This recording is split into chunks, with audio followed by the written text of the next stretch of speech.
Dignitaries and participants to please settle down. We are starting the session. So once again, I have the pleasure of welcoming all of you to the Distribution Utility Meet 2023 to this beautiful city of Kochi.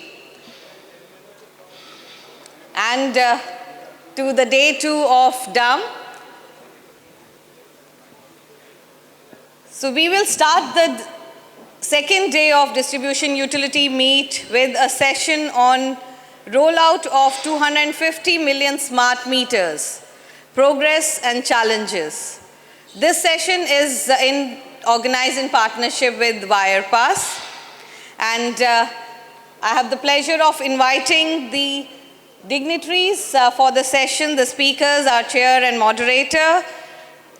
Let me join me in welcoming Mr. Vivek Kumar Devangan, Chairman and Managing Director, REC Limited.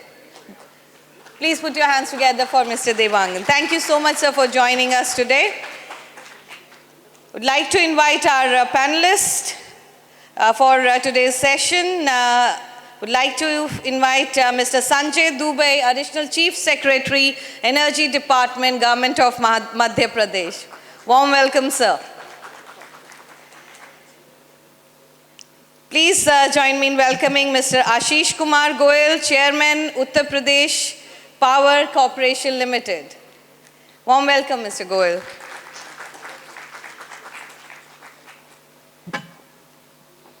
Would like to have Mr. Saurav Shah, Executive Director, Power Finance Corporation Limited, on the dais. Warm welcome, Mr. Shah. Thank you so much for joining us.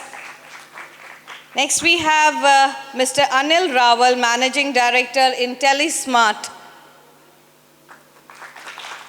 Warm welcome, Mr. Rawal. Would like to welcome Mr. Atul Bali, Director, National Smart Grid Mission, to join us on the stage.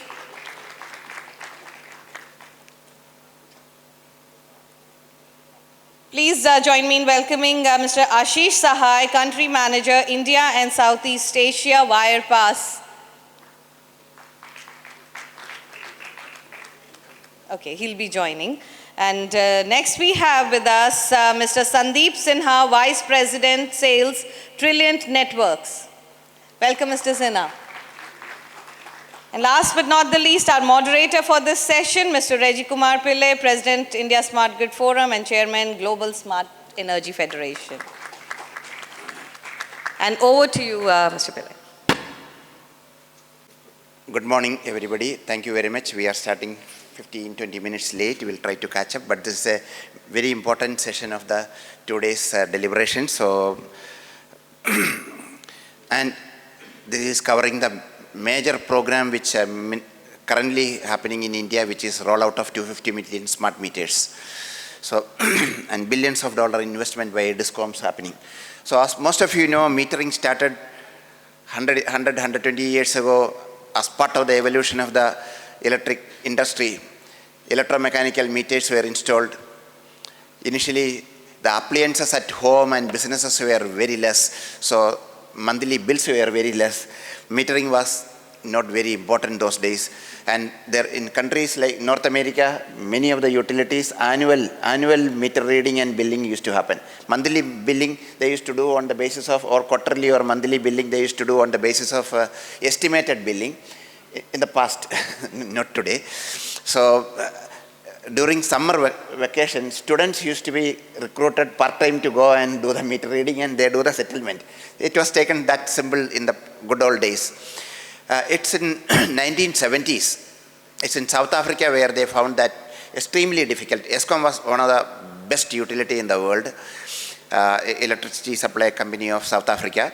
So they found that some of the communities, particularly black communities, it's impossible to go and take meter reading and collect money from them. So they approached technology companies to come out with a prepaid meter. How can this be a prepayment meter? So a company called Conlog invented a meter which could be prepaid. There was no communication, nothing. The software is inside the meter only. And some numbers. A vending system was giving tickets. People had to go to the shops or some places to buy those and peel off, and some 10-digit, 12-digit number you go and press push button based meter. So that is already fed, those numbers are already fed in the meter, so it works for whatever money you have given. So this was noticed by utilities in North America, where they also had a lot of meters which are installed in hostile places or difficult to read hazardous places. Many houses have dogs, and during the day there is nobody, and the utility fellow cannot go and take the reading. And chemical industries where meters are installed where you cannot go, it's hazardous. So they take notice of what happened in South Africa, and they approach the technology companies to make it a kind of prepaid meter where from a distance you can download the meter reading. So the prepaid meter thing started sometime in the 80s and late 80s. or AMR meter, automatic meter reading systems happened. So with a handheld from few meters, 50 meters, 40 meters, they could do it. That got improved in the 90s to a try-by AMR. One goes by the street and it ping all the meters and meter reading get downloaded. These things were happening, and at the time, in the late 90s or mid 90s, Electric Power Research Institute in USA, they conducted a survey among the scientific community. What is the biggest invention of the 20th century? We had invented already internet, there were mobile phones, there were television, there were helicopter, there were planes, many scientific discoveries happened including nuclear bomb, which happened during the 20th century. But in the scientific community, unanimously elected or voted for the electric grid. That made all other inventions possible. So that time, again, IPRI came out with an idea, what should be the grid of the 21st century? This 100 years grid evolved, all these things happened. So what we will do in the next generation? So there was a committee of some 30-40 people around the world. They met several times, came out with some of the definitions of continuously sensing grid, visibility of power flow up to the low voltage grid. All those kind of definitions of a smart grid were done in 1990s, but some of it implemented by utilities in Tokyo. They found it's very expensive. Said gold-plated technology, we don't need it. Good to have, but we can't afford it. Particularly investor-owned utilities who are responsible for return, they couldn't do it. Then the 2003 major power breakdown happened in eastern part of USA, which they took weeks to put it back.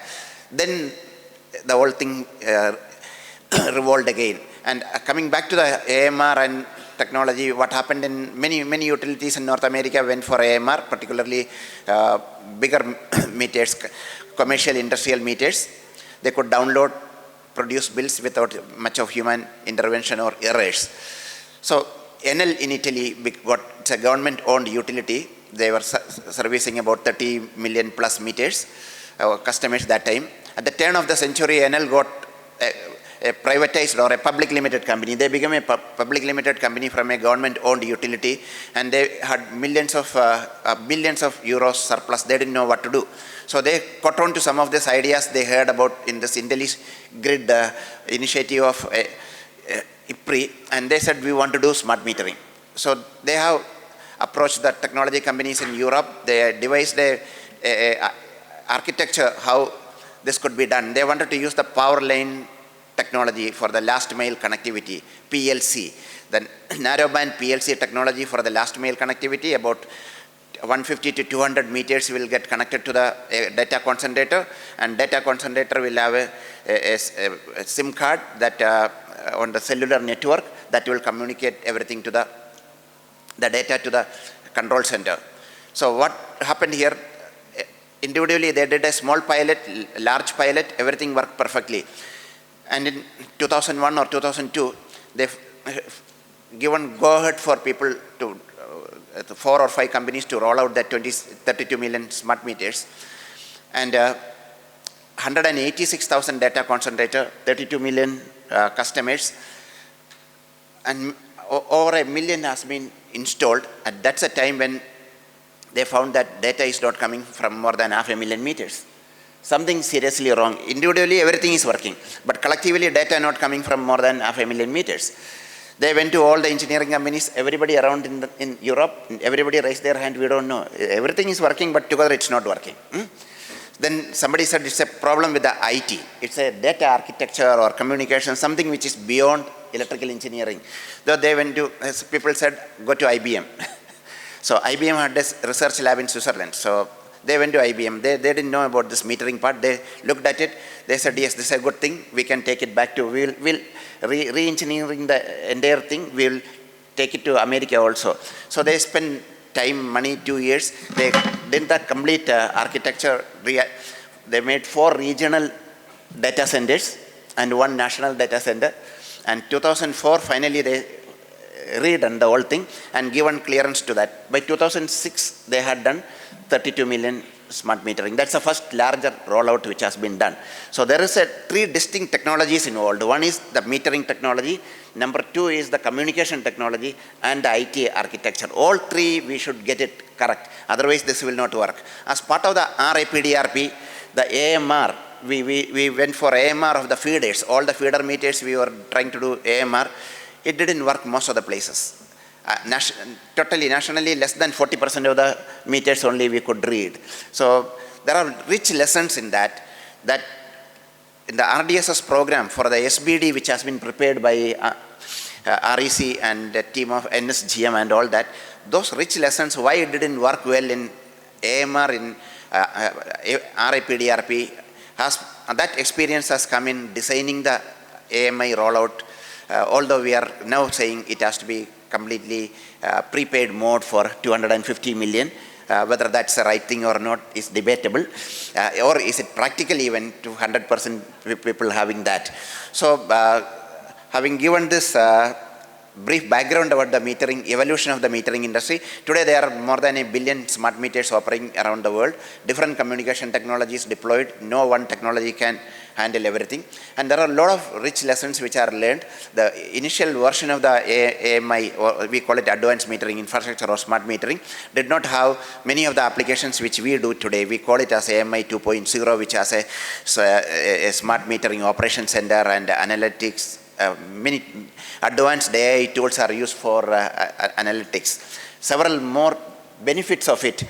Initially, it was a solution for metering and billing. But today, if you look at it, there are 16 distinct advantages to the electric utility from smart metering, which are all articulated in a white paper which has distributed to everybody. Should read that. There are benefits for the generation and transmission company. There are benefits for customers and for the society at large. With this initial words, I'll hand over to Devanganji for the chair. You can do it from there or here, opening remarks, then to each of the speakers.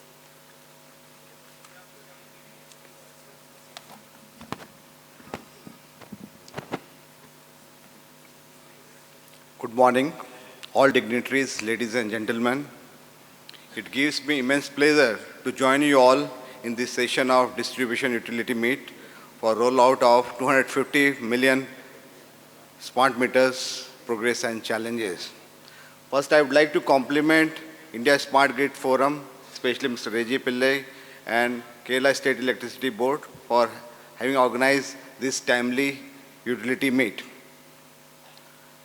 I also welcome all the distinguished panel on the dais. They are representing major states of Madhya Pradesh, Uttar Pradesh.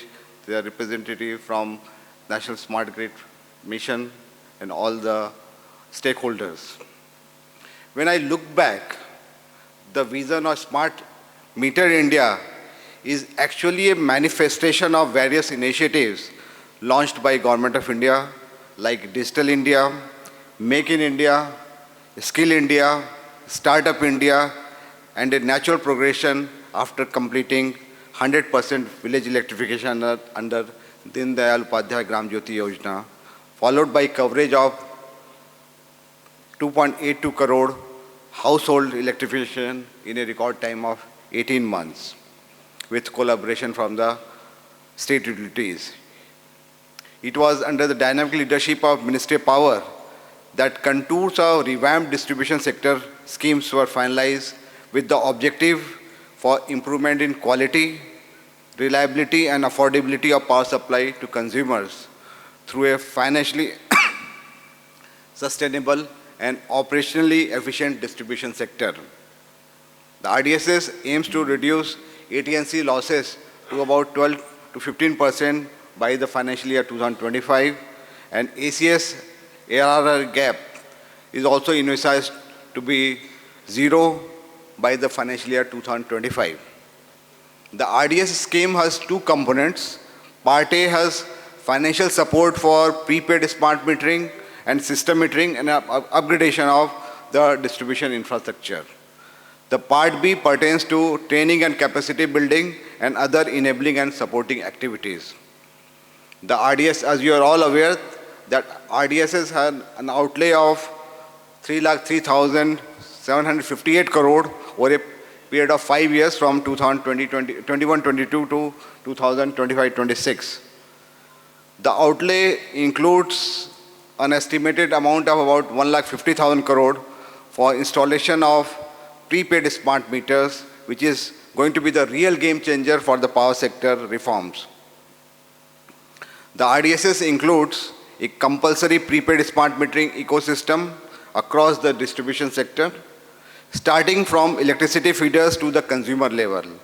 Let me update you that so far under RDSS, about 23 crore prepaid smart consumer meters, 54,12,000 distribution transformer meters, and about 2 lakh feeders meters have already been sanctioned in 46 distribution companies across 28 states and UTs. And if we see the progress so far, about 71 lakh smart meters have already been installed, and out of that, about 23 lakh are in prepaid mode. About more than 8 crore prepaid smart meters have already been awarded under RDSS, and we hope that by the end of this financial year, by the March 2024, most of the sanctioned prepaid smart meters would be awarded by the distribution companies. Many sectors that were previously served by monopolies have seen a transition to competitive markets like telephone services, airlines, banks, broadband, cable satellite television services, etc. As such, customers are becoming more powerful, and increased customer choices in these sectors are creating pressure on other sectors to serve customers in a better manner.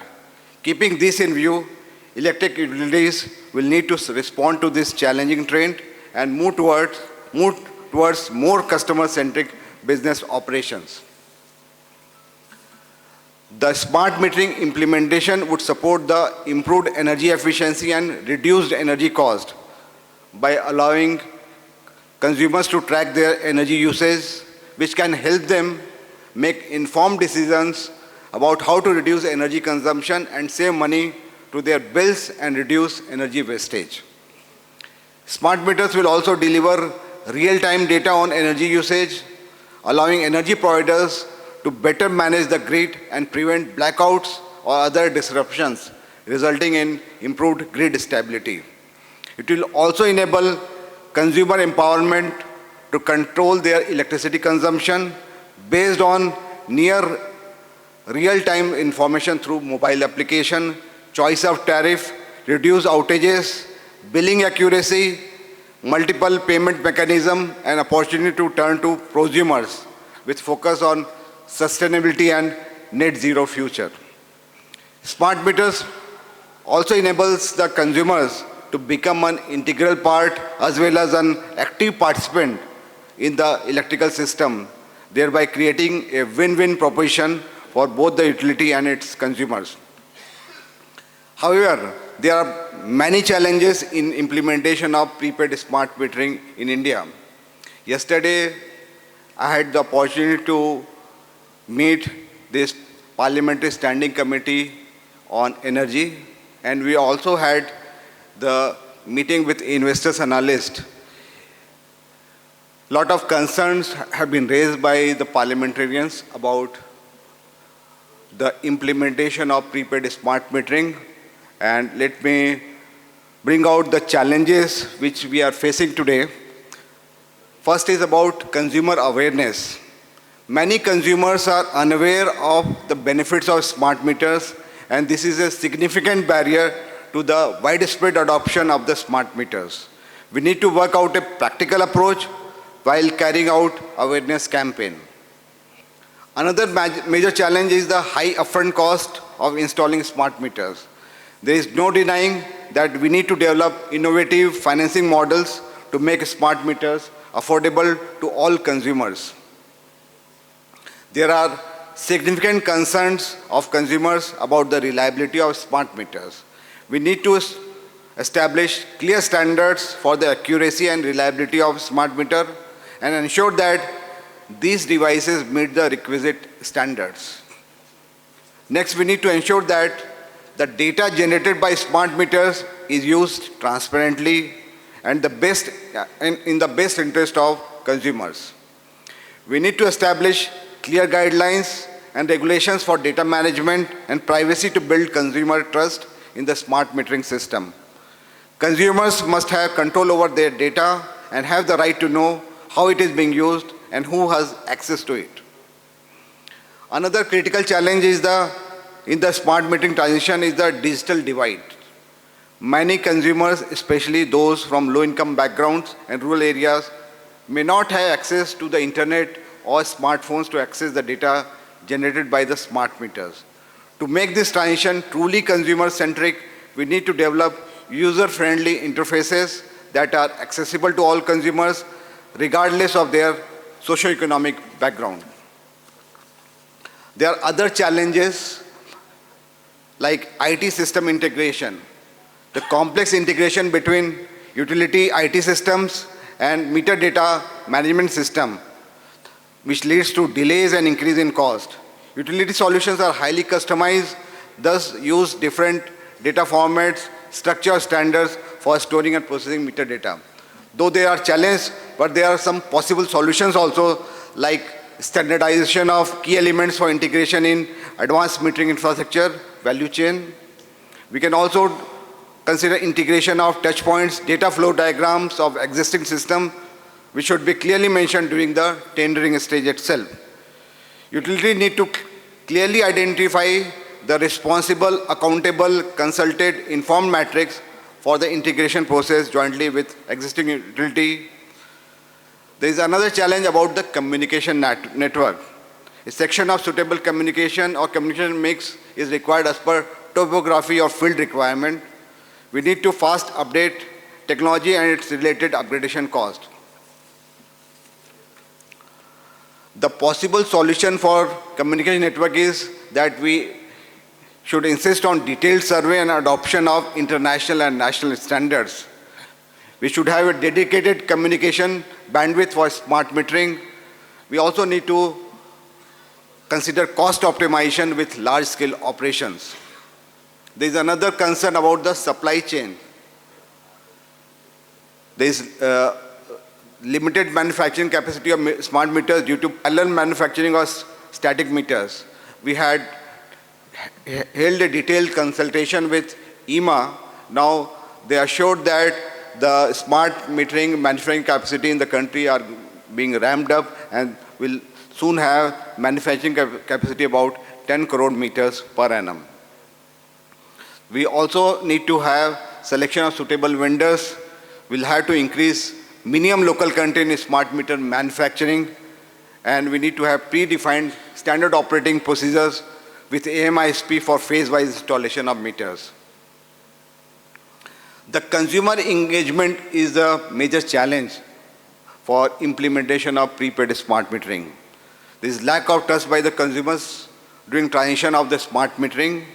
We have seen that in the state of Assam, but Assam utility has taken a very proactive approach, and they have been able to bring consumers to understand the advantages of installing prepaid smart meters. They had carried out comprehensive awareness campaign to inform consumers about the benefits and security measures. The utilities also have to ensure enough offline recharge centers available for non-tech savvy consumers. They have to use user-friendly mobile applications also.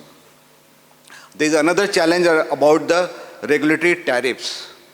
Since the current tariff is designed primarily for the postpaid consumers, the handling of different components of electricity bill for prepaid connection is a major challenge. The possible solution for this regulatory tariff challenges include the tariff restructuring according to the prepaid system. We can also think about standardization of frequency and mechanism for deduction of various components, and standardization of rebates across all states for prepaid mode. And the return of security deposit in a phased manner, that is also a possible solution. Another challenge is handling of the removed meters. There is lack of standard operating procedure for handling and disposal of static meters, resulting in ineffective utilization of resources. There are environmental hazards posed by scrapping of 20 crore meters which are going to be removed. We need to have a clear-cut standard operating procedure for handling of removed meters before project commencement. We have to utilize healthy removal static meters for routine activities till rollout for the smart meters in all the project areas and gradually reduce their procurement. I'm happy to share with you that in order to address the various challenges and to ensure proper rollout for prepaid smart metering, Ministry of Power has already formed an expert group on smart metering. This expert group is housed in REC, and it has been assisting Ministry of Power through 5 verticals. The first vertical looks after standard bidding document updates, RFP, contractual aspects including deviation from the standard bidding document, empanelment of MISPs, pricing trends, regulatory and policy issues. The second vertical looks after the energy accounting, implementation of system metering, both DT and feeder metering, and consumer indexing. The third vertical of expert group on smart metering pertains to about rollout of the prepaid smart meter, the implementation of smart metering projects, including those implemented by the central public sector undertakings and supply chain management. The fourth vertical is related to IT infrastructure and communication related challenges. And the fifth and the most important vertical deals with the consumer interface, including awareness and engagement campaigns, mobile app, training and skill development, etc. May I appeal to all the stakeholders to kindly give their valuable inputs to us for each of these verticals so that we are able to address the evolving issues for implementation of Smart Meter India. To conclude, I would like to state that the smart metering transition also presents a unique opportunity to create new jobs and stimulate economic growth. The installation and maintenance of smart meters require a skilled workforce, which can be a significant source of employment. Moreover, the data generated by smart meters may enable the development of new services and applications such as energy management systems that can create new business opportunities and promote entrepreneurship. The Smart Meter India presents a significant opportunity to transform the power sector and create a more sustainable and consumer-centric energy system.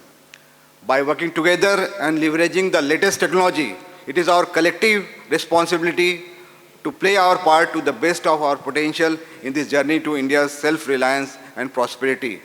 I wish the deliberations in this session will stimulate new and innovative ideas. My best wishes to all the stakeholders. Thank you all. To learn that maximum smart meters which are today working is in Bihar, followed by UP, followed by MP. And we used to call these states Bimaru states in the past.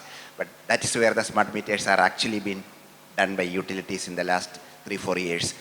And traditionally we used to take BUSCOM, MSCDCL and the Gujarat utilities as the forward-looking utilities which used to do good job. But they are nowhere near, none of the states have not a single smart meter except some pilot projects. So I have the great pleasure to invite Mr. Sanjay Dubey, who has been spearheading the power sector. And Madhya Pradesh also, there are about 500,000 smart meters in operation. They have ordered more than 5 million smart meters under RDSS. The work is already happening. So over to you, Mr. Dubey.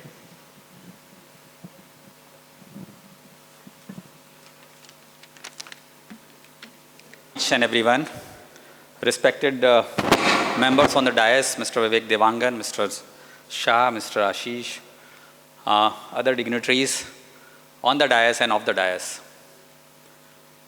I know that most of us are here for a two-day discussion, and that pertains mostly to the distribution utilities. And I need to congratulate Reji Pillaiji particularly because I had been in the previous conference also in Bhubaneswar, and I realized that there is a yeoman's work that is being done by ISGF, and because of which we come together, learn from each other, and try and emulate good practices which are being followed in some of the states. And thank you very much for giving an introduction that Madhya Pradesh is now, and Bihar and Uttar Pradesh are now no more considered to be Bimaru, at least in the technology sector of it. And the way that these governments are looking forward and are trying to do their bit to the best possible ways that we can do it. Here on today, we are talking about the smart metering infrastructure getting created over the period of time, and with the mandate of the Government of India, whereby it is expected that all and everyone, consumer should have a smart meter into their premises, whether it is a domestic consumer or a commercial consumer or an industrial consumer. And also, not only they should have a smart meter, but they should be prepaid meters. Now the challenge is that yes, we know that it is a good technology. We also know that the objective of the scheme is that everybody who is consuming the energy is able to prepay it so that the distribution company's health is maintained. And until unless we say that the distribution company's health is maintained, nothing happens beyond the distribution company, because then the generation doesn't get paid, transmission companies don't get paid, and because of which the whole infrastructure of creation of providing energy to a nation which is developing and is trying to become a developed nation becomes a nightmare, or it becomes not a reality, but becomes a challenge. So when we have to do this, and when we understand that yes, this is the objective of doing this prepaid smart metering in most of the premises, what is it that we are missing out? Is it something that we are missing out in this, or is it that we are on the right track? We need to reevaluate ourselves on a very regular basis. And as Mr. Devangan was saying, that there is a special vertical has been created in REC, who is going to look into multiple factors of whether it is a RFP, or it is the technology part of it, or any other issues that are coming up within the 5 verticals that are created in REC. Now, from the experience that we have, and I can say that at least 17, 18 states have visited Madhya Pradesh in seeing as to how we have rolled out our smart metering thing. We were the one state which have done it in IPDS already, the smart metering, and we were doing it, and there are a lot of learnings which we have learned during this process, and have realized that it's not that easy as it looks like, that you just go and establish a smart meter and everybody says, okay, fine, perfectly fine, tomorrow, from tomorrow onwards the payment starts happening in a prepaid meter. So the basic question that I want to raise before all of us, and we need to find answers for it, because there might be some answers in some places, there might not be the answers available as of now, and we need to actually try and find those. So the first question is why we are doing it. And why we are doing it is because we want to improve the health of distribution company. We assume that everybody who has this smart meter in their premises would actually latch onto a prepaid system. Of course, we take into account and we take it granted that there will be a metering system which works fine. There will be a communication system which is able to communicate, and there will be an IT backbone which actually allows us to do this analysis and do the connection and disconnection based on the payments that are made. But if that is the case, then we also have to make the payments to the AMISP for establishment of a technology. And the present RDSS scheme allows us about 900 rupees against the cost of about 9,000 rupees that we have to pay over 10 years period of time, which means approximately around 70 rupees to 90 rupees is what per meter company has to be paid by the distribution company. So given this economics, if you have to see this 90 or 100 rupees that has to come from a consumer. Now this consumer has to be the one who gives an additional 100 rupees. And if there are three categories of consumer, one category is which are irrespective of whether you have prepaid or smart meter or non-smart meter or an analog or a digital meter, they will continue to pay. The second category of consumers are who are bench sitters who would say that, okay, if I am able to save some amount of money, I am happy with it. And the third category is, come what may, I am not going to make the payments.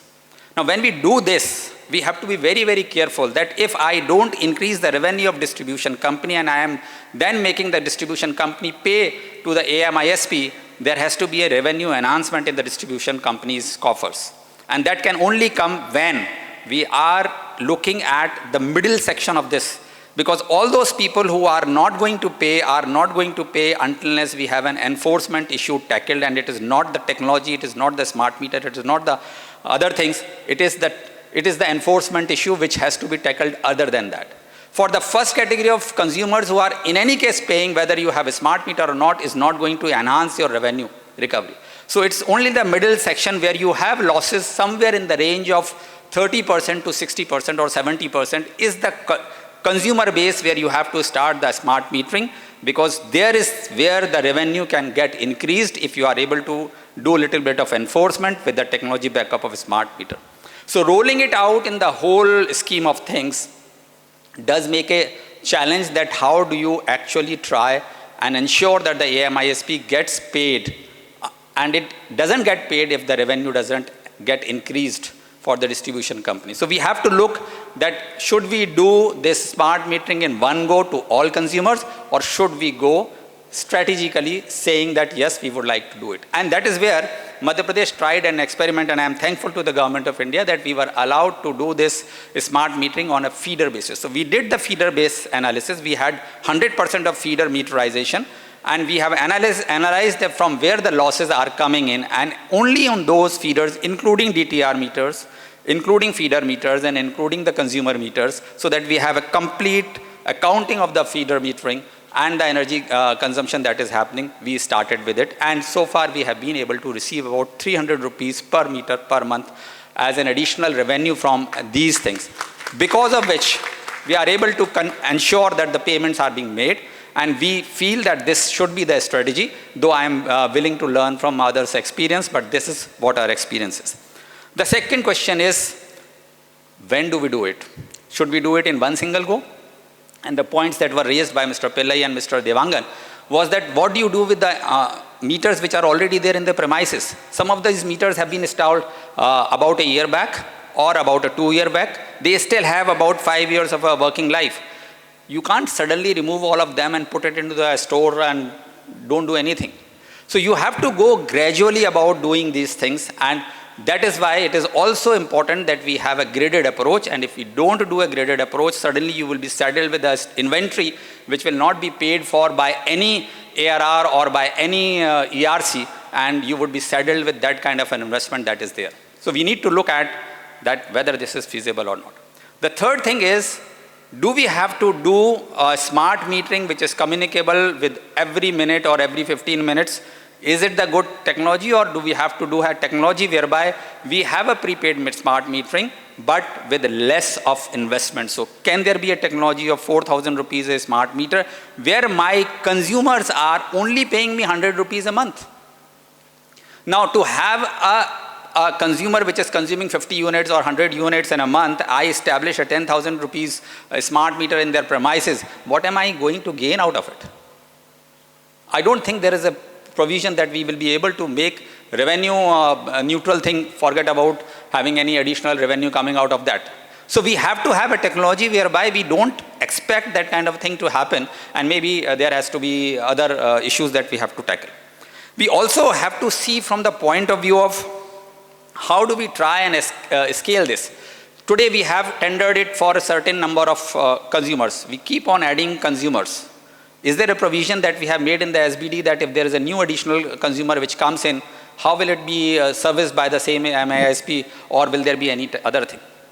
Are we also looking into SBD whereby we are saying that it has to be communicable with multiple meter producers? Because if you let the AMISP give a meter and a communication technology, and tomorrow one of them walks out or tries to bargain with the AMISP vendor, chances are that it will not happen. And there will be disruption in the services, and which will lead to a lot of contractual challenges. So you have to have multiple vendors latching up with the communication technology. You also have to have multiple communication technology, so it should not be RF based or it should not be GPRS based, because they have all challenges. You can work in a canopy for an RF base, but if it is a very segregated population, you probably will not be able to provide that kind of a canopy, and then it will be very, very cost intensive. And it might not communicate. You have meters installed in some of the big apartments on the basement. There the communication doesn't work. Now these are the challenges that we have to answer, and that is why our SBD should be such that we are taking care of all these issues and have to anticipate this. And that is why there is a requirement for the cross-learning, and it should not be one prescription fits all. The problems are multiple, and they vary from place to place, from district to district, forget about state to state. So we have to have our own situations doing this. Then even if you have a smart meter data, if you don't do anything about it, you don't have an AI/ML model to analyze the data, what do you do about it?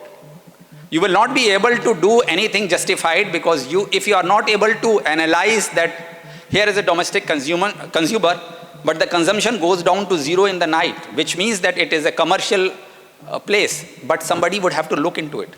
And with say 3 crores of smart meter data, with every 15 minutes of data coming in 96 blocks in a day, how do you analyze it unless you have a technology backup doing it? It can't be done humanly or manually.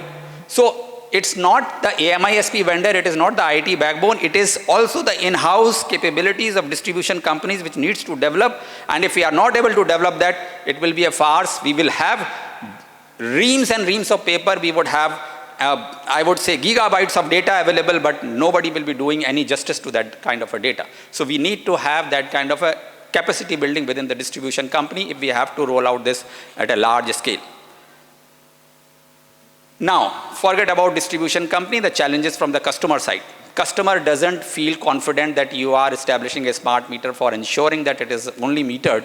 They feel that you are putting up a smart meter which is running faster than the normal meters. How do you resolve this? How do you challenge the situation whereby the politician would come saying, no, don't do it in this place, do it in other place, why are you touching my constituency, because I don't want my people to make the payments? How do you address that? How do you make it convenient for the consumer to adopt this? And this is a challenge which we have to answer.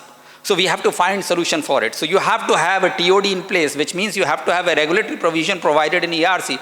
If you don't tackle that with up, you are not giving an advantage to the consumer to see that he is able to manage and manipulate his consumption based on the time of day tariff. You also would have to require that not only the TOD is an important issue and aspect of it, you also would have to make them aware that yes, today if you are leaving out for 20 days out for a holiday or a vacation, you don't have to pay because you have a prepaid metering. You can always pay as you consume. So if you have 100 rupees today, you get the prepaid done, consume it 100 rupees, and you can do it on as many times as you want and as and when you require to have it. So all of this communication strategies would have to be worked out. It has to be in tandem with each other. From one state to another, we need to learn from it. Assam has tried doing it. They have done it successfully. In some parts of Madhya Pradesh, we have been able to do it successfully. We are also, as we go on more and more, we are finding more and more challenges, but it needs to have a communication strategy where the consumer feels that yes. And finally, if there are challenges, we have to have enough meters to be established in the premises in series with the smart meter to give confidence to the consumer that our meters are not running faster than the other meters. And if we don't have that system in place where we have a confidence of a consumer into the new technology, the adoption is not going to be great. Finally, the AMISP would have to be paid in time. And until they are paid in time, they will go bankrupt. And I am afraid that there are some AMISP who are not prepared. They have to look inwards. They might not have a communication technology because they are essentially, most of them are aggregators. They are taking meter from somewhere, communication technology from somewhere, IT backbone from somewhere, and that is going to create problem. You have to have a capacity building within yourself, and you also have to ensure that you are rolling it out. There are supply chain constraints, which Mr. Devangan referred to. There are challenges of technology. How do you do it? There are challenges of management of multiple vendors trying to put in. So what we did in Madhya Pradesh, that we said, okay, we would have a common MDM created, maintained, and managed by the distribution company for all the 3 distribution company. They just have to have an HES with the metering thing, and they have to latch on to our MDM, and we will not let these people have their own MDMs. So what happens is, we are now not constrained to give out a tender on a large basis. We can give tender for 3 lakh meters, we can give tender for 30 lakh meter, we can give tender for 3 crore meters. So that has given us the flexibility, and that is why we are having multiple vendors, and we have made it very clear in our document that it has to communicate with our MDM, and here are the specifications by which you have to do it. So now the visibility is there for AMSP, that they don't have to invest into MDM technology, they have to latch on to our situation, they just have to look at the HES part of it. We need to give that kind of confidence to the AMISP, but AMISP would have to look into that. They have to manage this for 10 years, and they have to have a team which would know from day 1 to the last day that they are able to do it, because if they don't maintain it, they don't get paid, which means they get blacklisted, and all number of things will start happening. So one has to be very, very clear that these 3 stakeholders, the consumer, the distribution company, and the AMISP are actually into one synchronization. They are thinking it in a proper way, so that we are able to roll out this smart metering thing. And finally, I am very, very candid in saying this. This is essentially being run by the state governments. Whatever the TFC or REC might be saying, we are being given peanuts. We are actually not being given peanuts also. It's 100% of the money which is coming from the state governments. And we are expected to do and deliver it in one single go. Sorry, it's a very, very difficult task. Distribution companies are struggling to remain aloft. And I fear that if we are being forced to do this, chances are that they will further go down into the loss-making companies. So we have to be very careful, candid, and be very, very wary of making it universal. This is our take. But essentially, I don't say that it should not be done. I am saying it that it should be done. It should be done intelligently, and we should continue to learn from each other's experience by which we will be able to do it. Thank you very much for having given me a time. Thanks a lot. Thank you very much, Mr. Dubey. Resi is peanuts, not even peanuts actually. 15% approximately grant coming from Government of India, but 18% GST going back, of which only 9 comes back to the state. So net is only 6%. That's what. Anyway, it's a great initiative, and digitalization of the utilities start with smart metering. It's a right step for a bright future. So as we speak, about 2.5 million smart meters are in operation in UP, and that's a state where we have more than 3 years, 1.5 million smart meters were in operation for more than 3 years. So rich experience of UP, we'll hear from Mr. Goyal now. A very good morning to you all. Honorable Chair of the session, Shri Devanganji, Moderator Mr. Rezi Pillai, Shri Sanjeev Dubedi, Ashish Sayaji, Saurabh, Anil Rawalji, and other dignitaries on the dais. It's a pleasure and my good luck to attend the ISGF conference here. Since I am the newest guy in the power sector, I think this has been quite a learning for me yesterday and today. It was a pleasure to listen to Mr. Devangan about the smart metering project and how REC is spearheading it. And it was an eye-opening thing to listen to Mr. Dubey, his experiences in Madhya Pradesh. He has been associated with the smart metering for a long time. And what are the challenges which entail as we are going to implement this smart metering in RDSS. The advantage of technology are obvious. I can relate to my earlier experience. I was handling a distribution company in 2010 in Meerut, and we started with AMR in Noida. At that point of time, nobody had heard of AMR, but we went ahead and installed AMR on all the consumers whose load was more than 5 kilowatt. And within a year, we brought down the losses to less than 8% in 2010. So that is the power of technology. We did not have much capacity. We took the help of NDPL, the earlier avatar of Tata Power Distribution, but we were able to achieve it. So the potential is immense, but there are challenges. The AMISP project is IT related. So IT and communication is at the front end of metering. Metering is there since a very long time, and there are meter manufacturers, and then there are metering technologies and specifications which keep on getting upgraded year by year. But here the major challenge is going to be in IT as well as communication. I would just give you a snapshot that just a month back, we had a cyber fraud in Kanpur, where from the payment gateway, our 1.5 crore rupees were siphoned off because somebody has made a similar looking account. Our company name is Kesco, Kanpur Electricity Supply Company. They made Kesco Generators Limited, and all that money was going into Kesco Generators Limited. When we investigated it, there were some employees of the vendor who had left the company and not surrendered the password. And the company was also quite lax that they did not change the passwords as per the password change policy. So a very small mistake resulted in a huge funds being defrauded from our company. And since it's a very small area of operation, the damage was limited. But God forbid, had it happened when smart metering has been implemented for all our 3 crore customers and the whole 25 crore customers in the country, the scale of fraud that can happen is unimaginable. So cyber security is very, very important.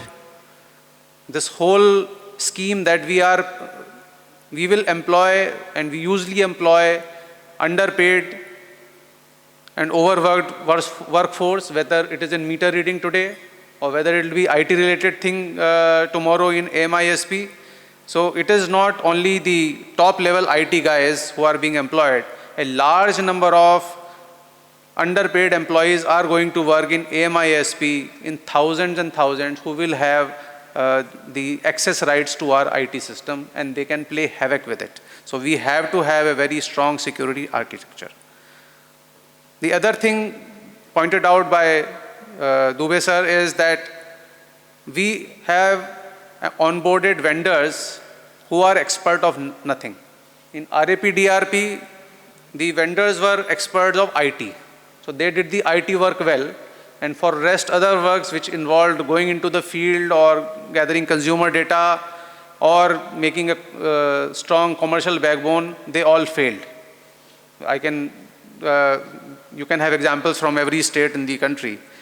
But here, the vendor who is expert of none is expected to do the IT work, the communication work, metering work, and the field work.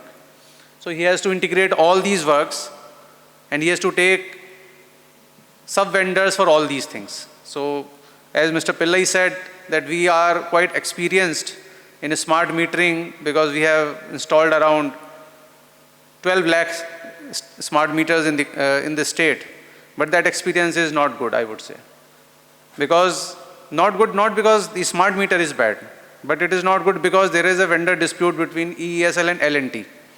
So these are two very good companies. EESL is a Government of India company, and L&T is the L&T. But they are fighting amongst each other, and we are the victims.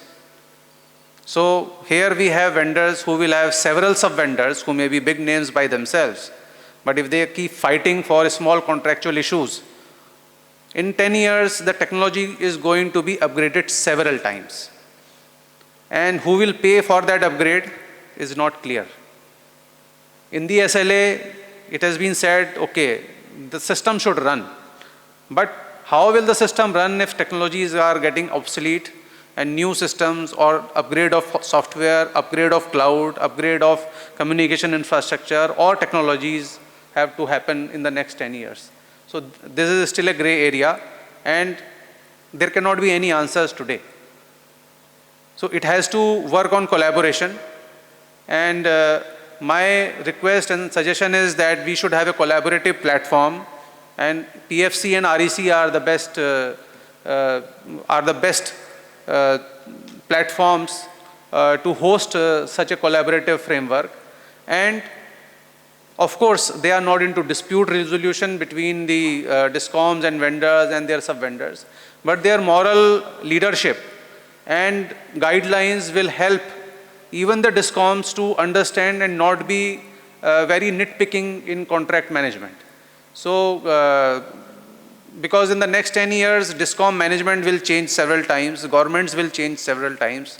So a permanent framework at the REC level or PFC level or Ministry of Power level to guide DISCOMs as well as vendors so that there are least chances of disputes, and how to have a statesman-like approach to implement this relational contract between these parties will be a very beneficial thing for sustainability of this project. The concerns have been expressed about the cellular communication. So probably these challenges that Mr. Dubey had pointed out, they need to be addressed, and in UP, we will be focusing on the priority segment first. What would the priority segment be? Will be contextual, and right from the very first day we are making a strategy that it will not be a vendor-led kind of a priority thing. We will tell where to install these smart meters first so that we can start reaping the benefits from the day one. So maximum potential area, we will install the smart meters first, and going forward to the less potential area. So another very important thing is this huge data which is going to be generated. We have to have preparation to use this data right from the very beginning. AI, ML, data analytics. I think we need to have a dedicated PMU in each DISCOM. We are going ahead with a dedicated PMU. But national level PMU at the level of REC, especially dedicated to AI and ML aspect. Because AI, ML and data analytics has as many definitions as there are experts. So what is AI, ML and how to use data analytics? If hackathons are arranged at the central level, all the DISCOMs will reap benefits of those things, and our startup ecosystem will also benefit out of it. And many new approaches will be generated, which the DISCOMs then can use for their own benefit.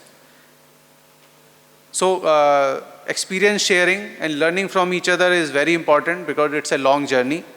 And the timeline of implementing till March 25 seems to be very ambitious, because in UP, we have already awarded all the projects and we are implementing 11% of the whole project in our state. So we are a very big stakeholder. And even after the award, the vendors are taking their own sweet time to come forward and signing the contract, because our bidding for the project is one shot of energy. But after that, now they are actually reading the contract and SBT, that what they have to do and what they have to sign. So this is a challenge, and we are persuading, we are after them to come and sign the contract. And this is a very classic case, ki muddai gawah chust and muddai sust. So they are very reluctant to come forward because they have now first time read the SBD and the contract after they have bid. So these are the challenges, but overall, yes, it is going to be a transformational thing. The revenue challenges remain, but hopefully as the country grows and the population gets more prosperity, we don't see too much of challenges in payment of the payment of the revenue through smart metering if we target it well. And as Mr. Dubey said, target it to the fence sitters first, where we get the regular revenue stream, and tackle the most difficult areas later where we don't hope to see any revenue repayment. I am very happy to be in ISGF. As was discussed, I give you an offer that next year the ISGF be organized in UP, and if possible, I invite you all to come to UP and have this conference in Uttar Pradesh in 2024. We have several locations in UP now where we can hold such conferences. Sir, that will depend on your choice. Wherever you want, we will be very happy to host all of you, all of our colleagues there. Thank you very much. Simple by this decision. So, evening at the, normally at the validatory ceremony, we announced next year date and venue. We've been wondering where. Only a date. Very good, thank you. So, as you know, half of the states are the nodal agency for under RDSS is REC, half of them are with PFC. Mr. Saurav Shah, right from inception of RDSS, fortunately he is in PFC, he's been leading this program, and over to you, sir.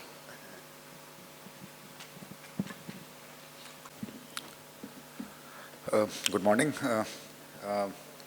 First of all, on the dais, we have Devangan sir, CMD REC, Dubey sir, who has given very insightful views about how the implementation was done in MP. And fortunately, for the last 2 years,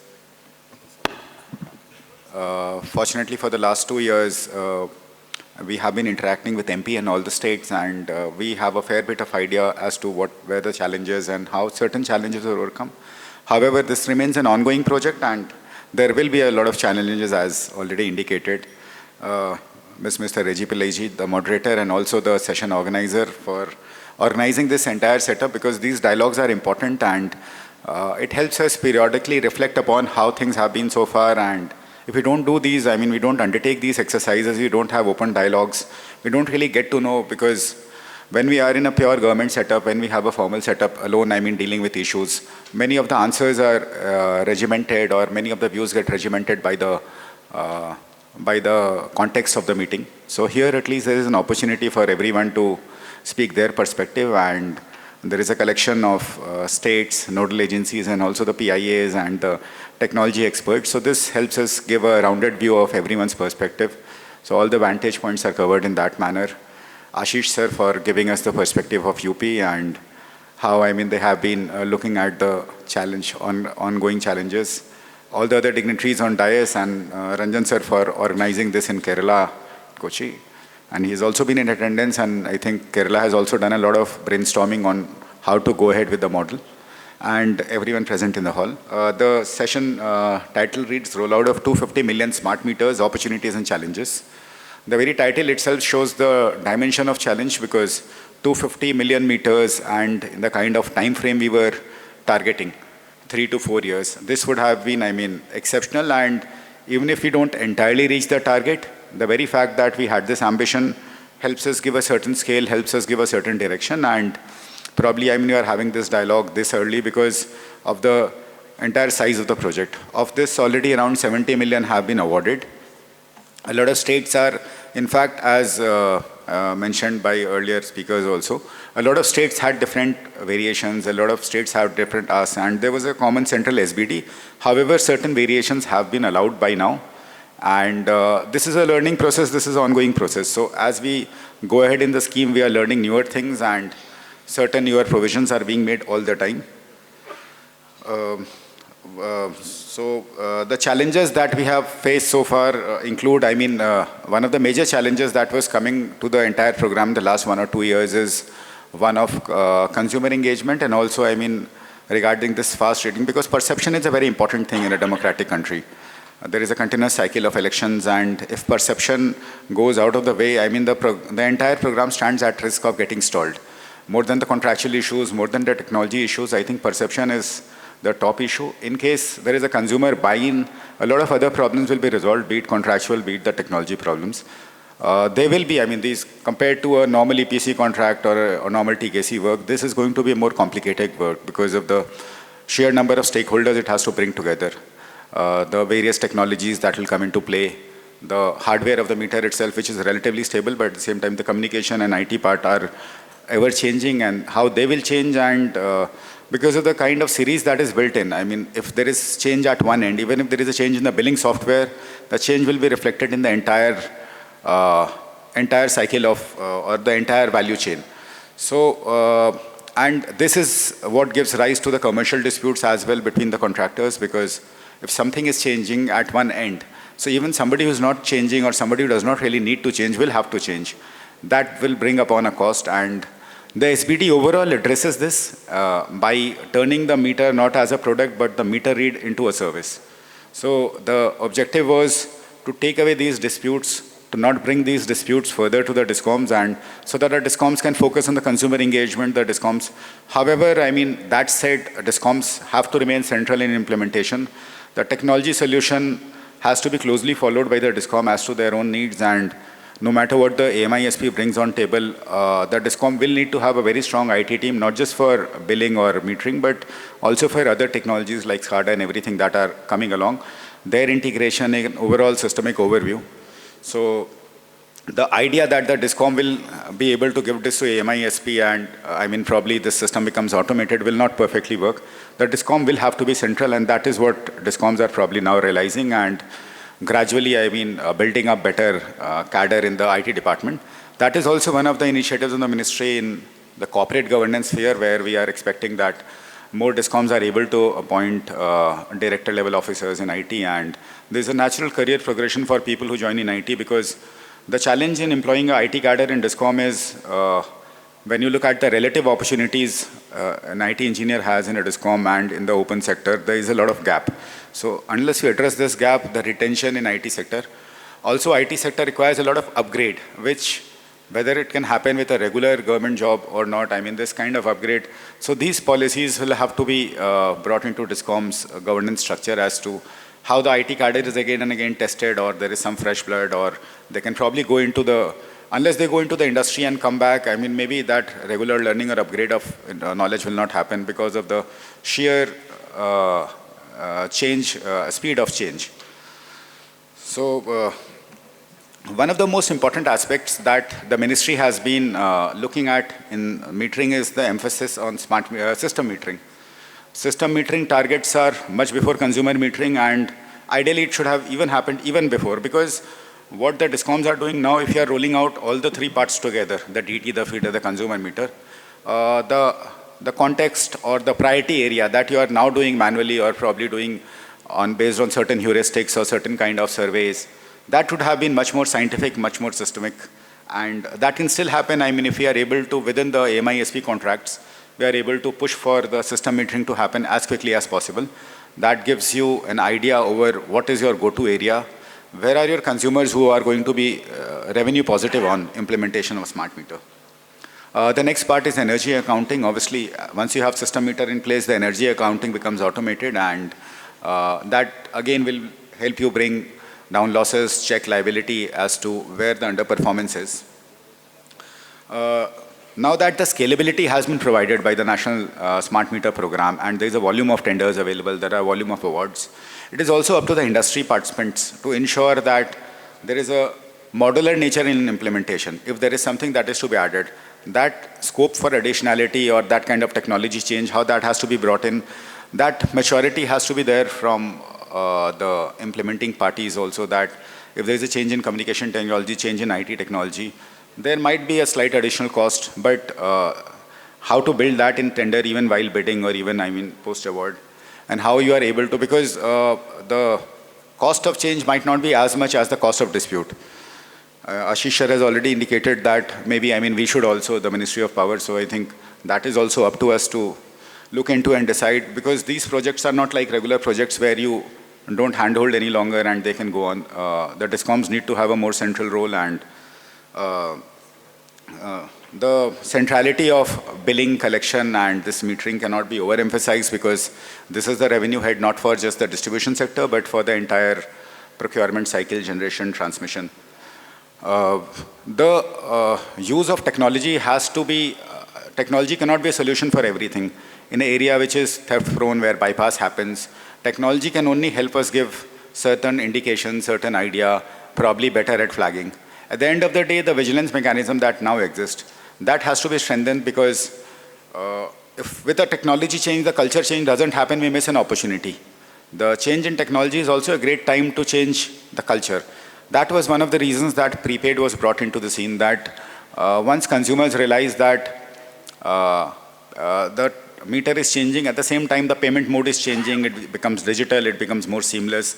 So the consumer buy-in can be even better, and as a consumer you start managing, rather than it becoming post facto and post consumption realize what our consumption was, you are able to monitor it beforehand. So prepaid presents a great opportunity for a cultural change also. And it allows the consumer to take charge of his account, because in postpaid, not much can be done after the bill has been generated. It only becomes a dispute. But prepaid, while improving the cash flow of the DISCOM, it also gives the consumer a valuable tool in hand that you can manage demand, and you can probably, if in case there is any kind of demand-supply mismatch, and if the consumer feels that he has been billed more units, it can be done on a daily basis, on a weekly basis. Also, the consumer can discern that there has been a change in consumption pattern, or probably there is some bypass happening on somebody else's account and the consumer is being charged, or something else is happening. So these are things that can be fast forwarded and they can be solved in time. And a lot of disputes will never come because of this happening in time. The opportunity to have, or the choice to have a prepaid metering without the communication is also there. The ministry has already allowed certain states where it has been indicated that the revenue base remains low, and the implementation of smart meter with communication may not be directly proportional to the ROI. But again, there it has to be looked at whether these prepaid meters, which do not have this technology feature, even if they are cheaper, whether they bring any new value, because it only makes the meter reading non-manual or prepaid in a sense. Even they have a certain cost. So do they bring a certain amount of modicum of value, or probably we match the smart metering program to certain end of life in phases as a graded approach, and we go ahead with that. So these are decisions that have to be taken in context of a geography, that have to be taken in context of the implementing agency and the state and its own willingness on to which technology solution will be best for it. As Sanjay sir had also said that AI, ML, having data and not using data is a dead weight loss to the DISCOM. So how a DISCOM is going to use the data? Probably this has to be started right away, even before the program is implemented. The algorithms, a lot of these algorithms will come from heuristics that exist in the system. There are people who have experiential knowledge, people who have been, who have been in billing and collection for long. They'll be able to tell these things, and they can be codified in time, even before the smart meter platform, because the AMISP is unfamiliar with the geography of state in the manner that the DISCOM is, or the DISCOM employees are. So the knowledge of DISCOM employees has to be harnessed in building these AI ML solutions as to what will be the right kind of, and again, this is only the beginning, because as we go ahead, as we have seen in case of any technology, there's a lot of ingenuity in consumer, I wouldn't say, power consumers alone, but in every sector of society, there are people who will try to find out ways to bypass the technical mechanism to check theft, to prevent any leakage. So how, so this is going to be an ongoing thing, because more bypasses will be created. Some of them will be technology-enabled bypasses. Cyber security comes into play. There'll be people who will be trying to find systemic ways to divert revenue, systemic ways to not let revenue accrue to certain consumers, or not letting the DISCOM accrue the revenue, and not letting the consumer getting charged by using of, say, cyber security tools. So, IT tools. So how, these can be prevented. These are problems of the future, but the mindset for their solution has to be set in right now. That is where the importance probably of an IT cadre is, that this cannot be done by somebody else. This has to be handled by the DISCOM mainly. There will be a support, of course, because there is a AMISP implementing the solution, so the IT backbone will be provided. But the major answers, many of these answers will have to come from the DISCOM's own experience, their own drive to take over this program. Also, as we go ahead in the program, how, there are more open interfaces, so that the problem of one meter not running with another HES, or one meter not running with one HES not integrating with the MDM are solved So there are some interfaces which work with each other, some which don't right now. As an industry, I mean, it is up to the industry also that they ensure that there is a, so beyond the DISCOMs or beyond the government, the industry also has to look inwards, think about these things, because if they try to build more inward-looking solutions, if they try to build, I mean, non-interactive solutions, in the long run, everybody loses. I mean, that might help the particular industry to gain a few more bucks, but that doesn't help the, that creates a, that creates a loss for the entire system. And a system which makes losses is not good for anyone. So it is up to the industry players to ensure that between their products there is better symbiosis, there is better synergy, and probably, I mean, they can have their own conventions, they can have their own meetings and probably decide on many of these things. Of course, as ministry, we have to set standards and we have our allied agencies which do that. But it's also up to the industry to have the willingness and buy-in. Another important factor as we go ahead in the smart meter journey is for the industry, for the local content. So there is a trajectory that has been set in place. So as to the maximum revenue stays in the country, and we already have conditions of Make in India, or I mean a certain percentage for that. These percentages are going to go ahead in time, and there should be a forward-looking mechanism for the industry also as to how these will be ensured in time. One of the major cultural changes probably the DISCOMs can bring in along with the smart meter implementation is, that is where the consumer buying comes in. One is obviously management of his or her own demand, but also the time of day tariff as to when you take it. The peak hours and the non-peak hours are different for every state, and the median demand is good for everyone in the sense on a macro level, on the national level also it brings down prices. For the state also the power procurement, the load forecast becomes more better, and probably the state can make some money on the, or probably the DISCOM can save some money on the power purchase also by, many states already have HT peak and non-peak tariffs. So once this comes to LT and once this comes to the consumer with the use of smart meter and the learning of smart meter, probably a time of day which is not just static but also dynamic depending upon the month of the year or the particular day of the week.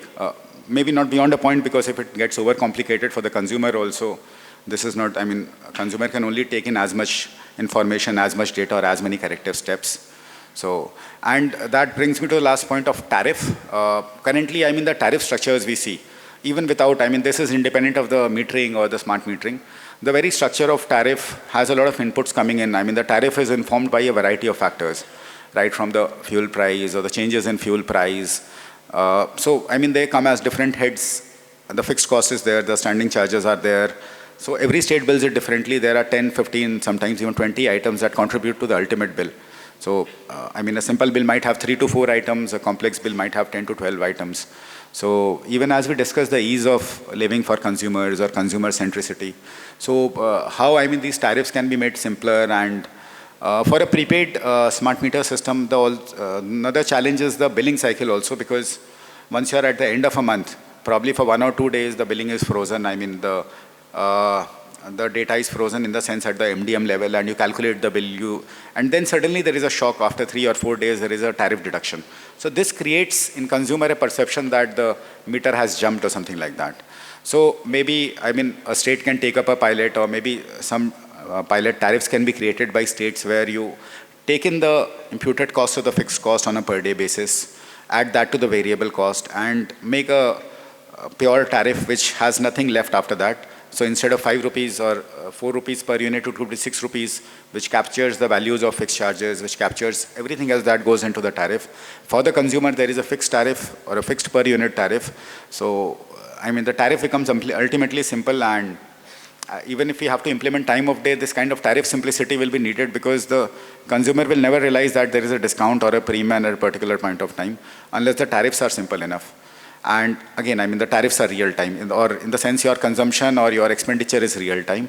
That will also help in better demand response, sending of price signals. So the DISCOM is at the end of the day buying power before it is supplying to a consumer. If this entire mechanism, right from the power trading till the consumer, becomes like one long chain where the consumer gets informed in a manner of any kind of changes that happens in power purchase cost, and the consumer is able to modulate demand. So this brings a kind of equilibrium for everyone, and the demand supply which is right now, which stops at the DISCOM level and does not travel to the consumer.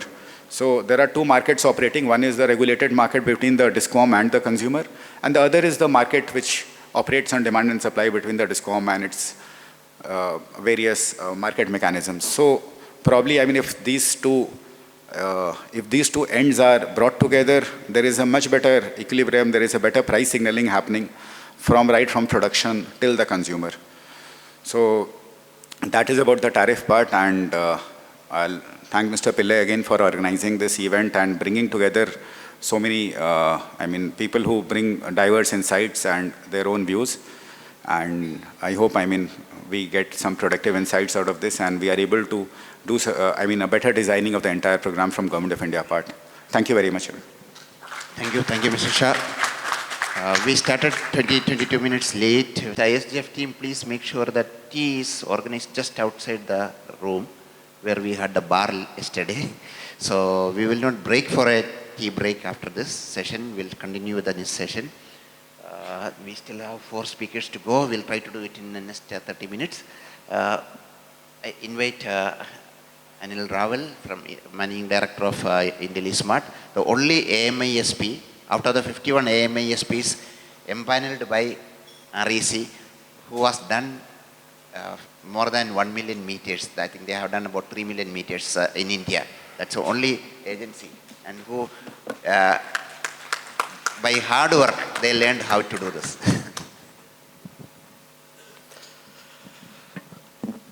Yeah, first of all, I sincerely thank ISGF and Reggie for having me here, and certainly privileged to be on the dais with such dignitaries. So, to start with Honorable Devangan Sahab, the Chair, Dubey ji, respected Goyal Sahab, Saurav Shah ji, Mr. Bali, who is there, Mr. Ashish Sahai and Sandeep Sinha ji, and the esteemed dignitaries in the audience. So, it has been very, very thought-provoking discussion so far, and frankly, I incidentally woke up 2 o'clock in the morning and reached here, and it was a bit of sleepy, but really I tell you, I am now completely fresh, hearing so many things, and very, very thought-provoking, and has given me some ideas to share. What I would like to share is the AMISP perspective. You know, a lot has been discussed that what are the issues in the program, where do we stand, and what all have been the problems. Let's go a bit deeper. There's a stakeholder, which is AMISP. And there has been history of distribution sector in the country. Nobody can deny. It may not be having the best of the examples at times. Now there's a MISP who has taken a, I would say, pledge to invest in the sector. And not on capex basis. It has taken pledge to come and invest in the sector which may not have best of the financial and commercial history, but still has taken the risk. And large money. It's not a small money. It's a capex. It's not a capex money. This guy is saying that, okay, don't worry, I'll invest in you and wait for 3 years for me to be successful. And for you to be successful, and if you're not successful, don't pay me. Let's just think about it. And we are forgetting one more stakeholder. And I would request Reggie onwards, we should actually bring them in the picture. Because they are even bigger. Who are they? They are lenders. You cannot invest into 3,000, 4,000, 7,000 crore rupees into OPEX model saying, I get paid when you are successful. There's no history of OPEX in the distribution sector. Tell me if it is there. So, here's a guy who says, okay boss, I'll take the risk. So, what I'm trying to bring out here is that is the DISCOM obviously most critical. There's an AMISP who has put his chest out, and there's a lender, because OPEX projects cannot be done without lenders, particularly the large ones. So let's have that perspective, and I'll try and bring out few things here. But before that, bit about IntelliSmart. It's a JV of National Investment Infra Fund, which is a Ministry of Finance backed fund. It's a majority JV of NIF and ESL. And we don't do anything else than smart metering, let me tell you. This is the only company which thrives, survives, lives, breathes, dies for smart metering. Assam, which is being discussed repeatedly, frankly, is our project. It was done when there was no RDSS on the ground. There was no PSM. We went ahead and worked with Assam. We already installed more than 4 lakh meters. They are all on prepaid, meeting the SLAs, and by God's grace and lots of contribution, extreme contribution from the DISCOM side, having highest consumer satisfaction. This is not, I'm not saying, this CEW said that 93% of the consumers in Assam are satisfied consumers on smart metering. So this is our background, and with this, with the Assam project, the RDSS could get confidence, I can claim like that, and lot many investors, because when I bid the Assam on competitive bidding, there was no large investors or bidders which you see today. There was no ecosystem. There were no investors who have come from outside. Today, multiple investors invested into distribution system, be it I2, be it GIC, and many of them. And I'm really pleased to say that REC is also keen. We are working with REC. So there's lots of keenness. There's lots of money coming into the sector. There's lots of trust which has come into the sector. There are 12 strong bidders in the smart metering. 8 crore meters have been bid out. LOAs have been awarded. 15 crore meters are under different stages of tendering. Every meter requires life cycle cost of 8 to 10,000 rupees. It is not few hundred crore rupees. Somebody is going to invest. So what is required to give trust, to be collectively successful? It is not one-sided success. And rightly brought out in the discussion is that if AMISP doesn't survive for whatever reasons, technical, financial, commercial, regulatory, whatever, consumer, program would go down. AMISP would be a company, would go down, but for me it's critical that smart metering program, the nation has to go. IntelliSmart has been luckily and very fortunately associated with the complete evolution of the program in some way or other, all thanks to Ministry and REC and PFC. We have been able to contribute a lot and evolve along with this. Because it's not a promoter-driven company, it has its own purpose to do things. It actually talks a lot about the balanced framework that we have been speaking. So, what is different in this program? One is, as I said, it's not CAPEX program. In CAPEX, you dump the thing and go and take money and go. Even if DISCOM deducts 20% of your money, maybe you have bid at the right level and you are not worried. You get blacklisted, you come back with a new name. I can tell you 20 companies in the distribution sector which have been blacklisted, come back with a different name. Here there is no opportunity. You have to be steadfast for 10 years and invest your money and recover in 10 years. One difference. Second difference, very rightly brought out, you cannot be a trader. You cannot be a trader. You get things here, do there, and come back. You have to have skill set. Very rightly brought out that it's not a metering project. It's called smart metering, but meter is an event in the whole process. Smart is the process running for 10 years. Why meter is an event? You'll do install one day, anybody can do. Why smart is the process? Is a digital backend, which is critical, which is to run for 10 years. So that basically means that it is a high skill set. IntelliSmart is having about 250 people currently. Out of that, 130 are only IT people. And that's the strength required to hold the projects and live them. And that's not one-sided. DISCOMs also have to the IT strength. By having it given to the AMISP, that's another critical difference of these projects. They are co-ownership. They are not Hekedar projects. They are co-ownership. I want to say with lots of pride That in Assam, if we have seen some success on 4 lakh prepaid meters, it's squarely on account of co-ownership. And I'm very sure to say that if the DISCOM had not come forward the way they have come forward, I just cannot be successful there. So this is the next big difference. Extremely co-ownership. You cannot just give it to the AMISP. He would not survive, thrive. Again, remember, AMISP can be down with one company. Program would be down with large number of the consumers. That's another major difference. And what we are doing, we are not doing anything, we are not reinventing the wheel. Somebody said, my esteemed colleague, that 1 billion meters have been there in the worldwide. People have gone for the 3 generations. China has 350 million. UK has. Almost every developed nation or developing nation who is keen on digitalization on the ground level is having the smart meters. It's not reinvention. Let's be less skeptical. I know there will be trajectory corrections, and they have to be. We have to learn actually. Otherwise, we'll go wrong somewhere. But there has to be more than that, commitment and commercial consistency. Why? As I said, it's OPEX project, a lender and many other stakeholders are there.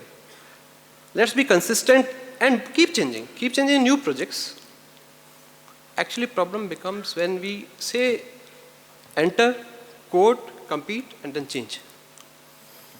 So that's a point which makes these projects a bit different.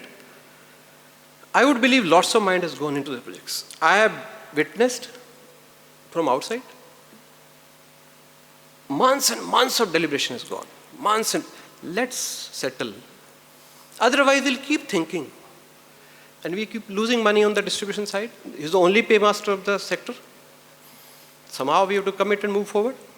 Let's start moving also while evolving. That's my request on this program. Then what are the strengths of the program? I just will take a few moments. I know it's a bit of time, but it's only a MISP perspective. Solid framework. I want to guarantee you, I have been in government for 10, 12 years. I'm in Ahmedabad. I have been 13 years now in private. I've been mostly in power sector. I've seen all the PPP.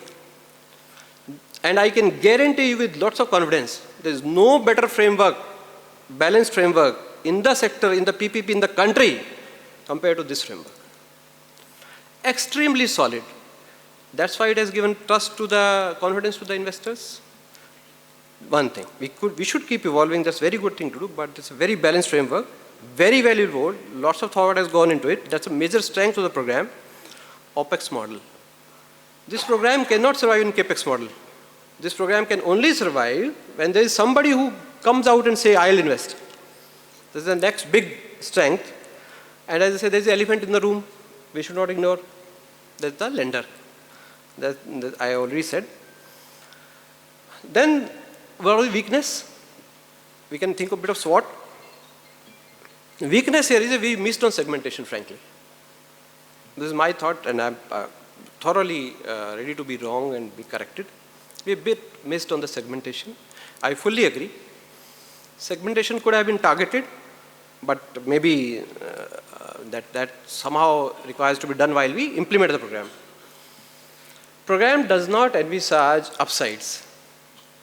See, anybody who reads SBD, end-to-end, page-to-page, would see it's all focused on metering. C&D loss saving. I know there's 1.5 lakh crore rupees of loss. Most it's being recovered through RDSS infra and RDSS smart metering. At least envisaged to be. But I really wonder that metering is not even the A of digitalization or smart grid. We actually missed that. What more? It has been said already in the data. 96 data files of every meter would come every day to the MDM, to the HES. If you say 100 hypothetically, if I have 2 crore meters, 2 billion files, this data and this 8 crore already 8 billion files per day. This data is bigger than IRS CTC by 10 times. This data is bigger than UIDAI. This data is one of the biggest in the country. And if you keep sitting on this data without doing anything, criminal. Frankly, we didn't think much on the document does not cover this part. Document also has some more things which actually are upsides in this, maybe for some next time. So that's I would say, bit of more could have been done. What are the opportunities? Exactly which we missed is the opportunity. Upside, time of day discussed a lot, quantum of data, P2P. Reggie Saab has been involved in one of the pilots in P2P in UP. It's a massive opportunity. Your solar rooftop, net metering can happen through this meter. You need not install different meters. Time of day has been discussed. Demand side management. Renewables can't be integrated without demand side management. You don't have hydro in this nation. You don't have too much of gas. How do you manage the ramp up, ramp down? You have a solid DSM side. So these are the opportunities. What are the threats? Consumer engagement. How consumer sees your program. Whether the consumer sees that there is a cope sitting outside my house who measures the power, come and go, or whether the consumer feels that this meter, along with the so-called app which we are providing, would give him something more. So that's probably the threat. Unless you correct the consumer perception, this program is not going to go anywhere. It's still a push-based program. You are just pushing it. There's no pull. See, mobile technology succeeded not because there was push. It actually crossed all the estimates because there was pull. There was lots of pull. So how to convert this push-based program to pull-based program is the next big thing to be seen. Then working in silos, biggest threat. We are having 3 lakh meter program, 2 lakh, 5 lakh, 7 lakh. These are all digital silos. Smart metering is not being done for only loss reduction. This is the base of smart grid in the country. Larger the data, larger the success. Data does not work in few lakhs. Let's think big. That's another thing. Then SLA management. Communication technology. They are all risks taken by the MISPs, so they are big, big threats. We can't talk sitting across either on the mobile. Communication may not be great, and we are seeking data, so much of data through that communication. And then collaboration platform already stated very well. We have to have a platform where all the issues are being discussed, shared, and thrashed out, so that it doesn't become AMISP versus DISCOM. Never. That will last a good thing to happen in the. We should have a solid platform. Then, frankly, approach has to be changed. It has to come out of EPC thinking. It has to be a bit more collective, and collective ownership would take us all the way. These are few thoughts, pure MISP perception, and maybe wrong at times, and maybe overemphasized. But somebody has to emphasize, and this is purely to bring the things together. This program lives in our hearts. We don't do anything, as I said. We only want success of this program because we are built for this program. And there's no promoter in this company. So that's why it's just an emotional I'll not say outburst, it's an emotional expression of what we think. And sometimes emotions can go wrong. So I'll seek forgiveness on that.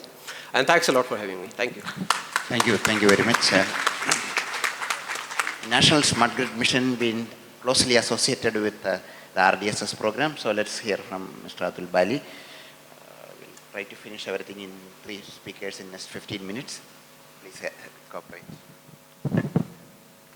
Namaskar, Dhanyavad. And it's really difficult, basically, when you have so much of a depth of knowledge in the panelists and distinguished panelists on the board, then I think very few things are left out to be spoken out from panelists who are speaking at the end. So that's a real challenge for me. Nearly all major points have been touched upon. But being associated with smart grid and smart metering since the beginning, I clearly recall in 2010 we established India Smart Grid Forum and the India Smart Grid Task Force. And I was fortunate enough to get that registered in the UPSC along with at that time Mr. Kapil Mohan was there at the Joint District Director level, and he was the first founding chairman. We have come through a very long way. And we started with the RAP DRP. I was associated with RAP-DRP from Pargate. I have been deputed to look after the IT side, and specifically the SCADA DMS distribution automation. Then there along, we have done some IT implementation, and then we thought of having something which is unique, which can be built upon that system.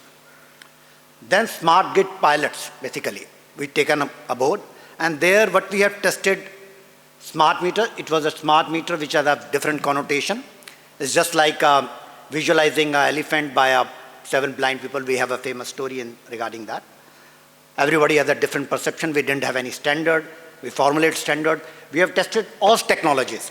It has been tested upon. I think that is a very formidable challenge, which technology to choose. Our standards specify technology agnostic. You can choose RF, PLC, and the GPRS. And in many of us in this, I think, room would not be aware that the largest pilot which has been successfully tested in India was done on PLC. We have a different, I think, image about the PLC in India, because for PLC you had to have a clean network. What we have done, actually the AMISP at that time was not the system integrator, Powercom deployed their PLC module in Agartala. And you will be surprised to note that even we have tested certain meters which have all the modules in single meter. That has been done at the Panipat. I was yesterday hearing somebody was from the delegate was telling out the story when he was implementing that Panipat project. All three with the NIDO support that has been done. But what are the challenges? I think one thing I would like to clearly define, I clearly was just remembering famous quote from Victor Hugo, that nobody can stop an idea whose time has come. Another associated quotation is, it's not the gun that fires, it's the man behind that. We have had 2 distinguished utilities in our delegate and the panel yesterday. One was Tata, one was BSES. They have not utilized smart meter to reduce their losses. Smart meter is not for reducing losses, that is for one thing for sure. We all must realize that. Mr. Dubey was talking about that, and I am very happy. Then we started with the pilots and all that. We have showcased to ESL. Then ESL took along, and they created a watershed movement. They have deployed that OPEX model, smart metering, all across country.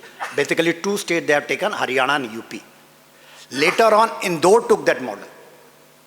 What Indore has done? No aid, no funding. He was referring to peanuts. Leave our peanuts. They have not taken a bit from central side. But they have demonstrated and recovered the money in 18 months. And that is a very great success story. I think for that, Madhya Pradesh and Indore should be lauded. I think they need a accolade for that. And they have a very good IT team. We have been interacting for so long. We recently been there regarding our smart distribution project. That is also a manifesto of the government of India. They are looking for, minister has asked that certain cities should be taken for the smart distribution also, those who have done something great in the IT sector. But what they have done, they have utilized the analytics. Data has been talked about. Anilji has taken a depth into that, and other people also given an insight into that. Because until and unless we utilize that data, do the analytics, that will not be of any use. I made certain points regarding discussions, and some very pertinent points have been raised. And I think first part would be, as a utility, we should be very much clear about our objectives. Smart meter, it has to go a long way. I clearly remember there was a famous discussion in the BIS panel also, there was a direction also, because of the cost and all that, there was too much cost involved in smart metering.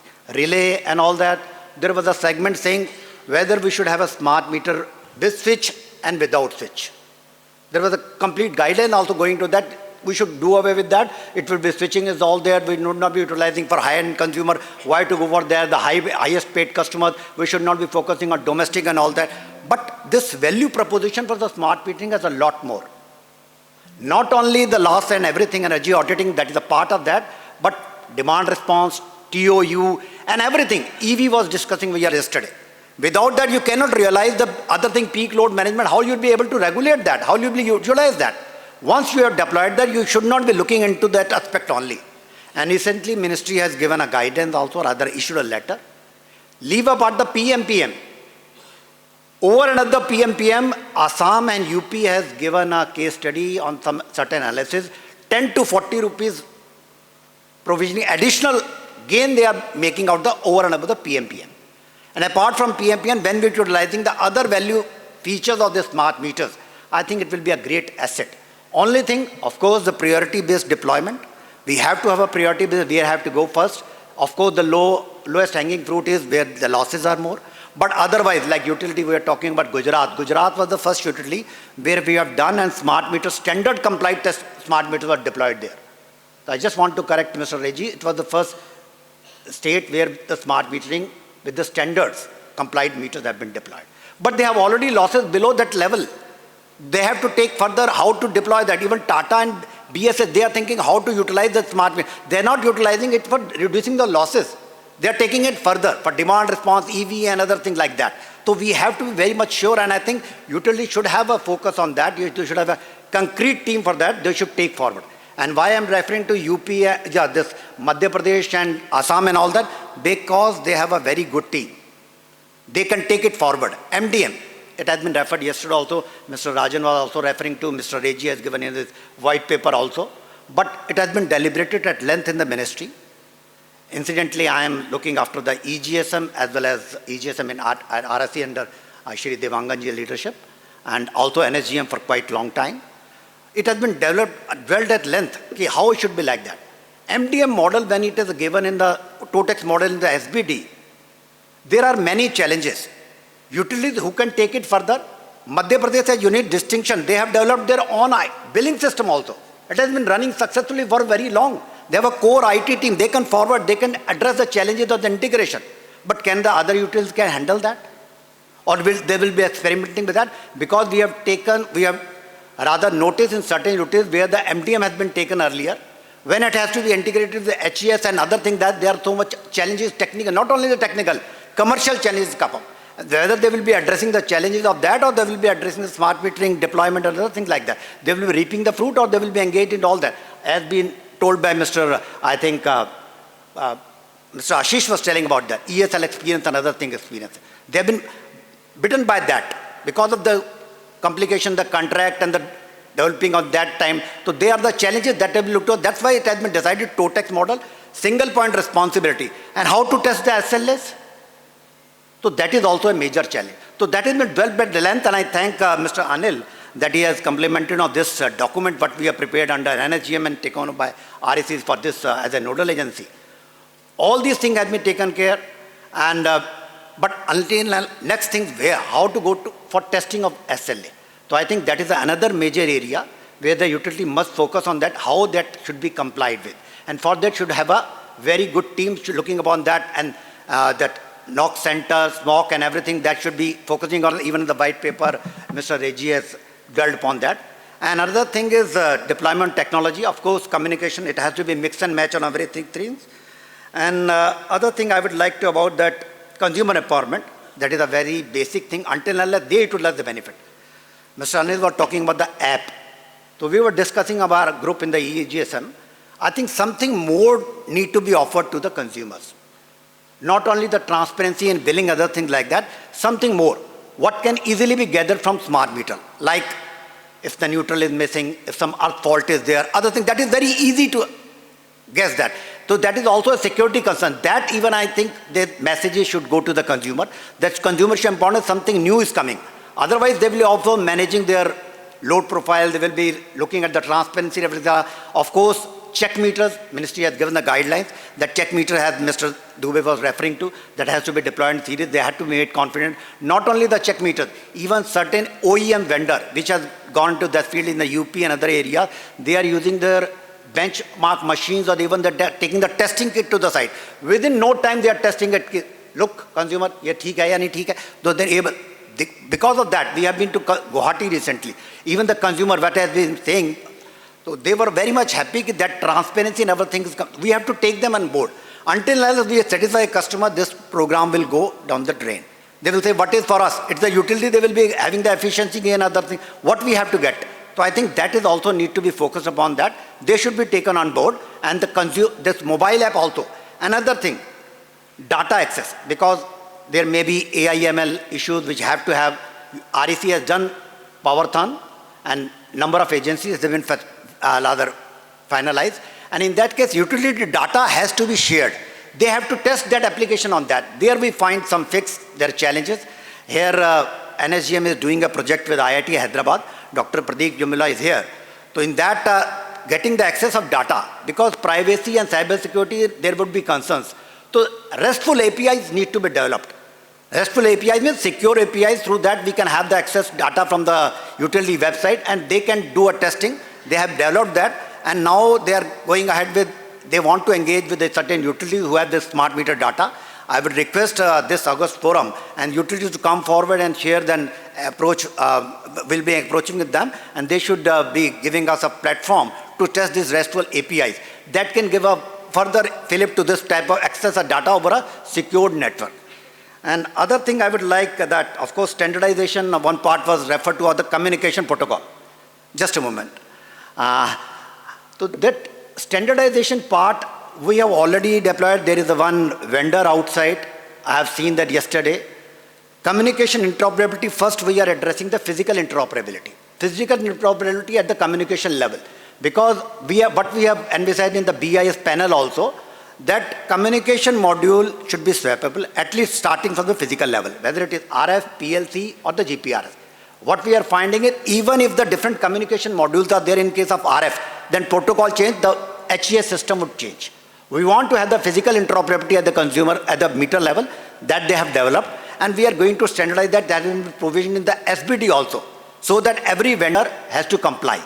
So that will give a better, I think, you can say, interoperable facility in the field that can be done in the hot standby like condition. They can just reduce it, rather remove it and change it from the other one, as it's been done in the case of eSIM and other thing.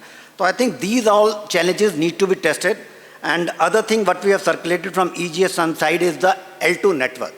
Because I think that to be taken forward, what we are emphasizing the contract, that has to be implemented. We have given a project implementation schedule. Utility has to go by that.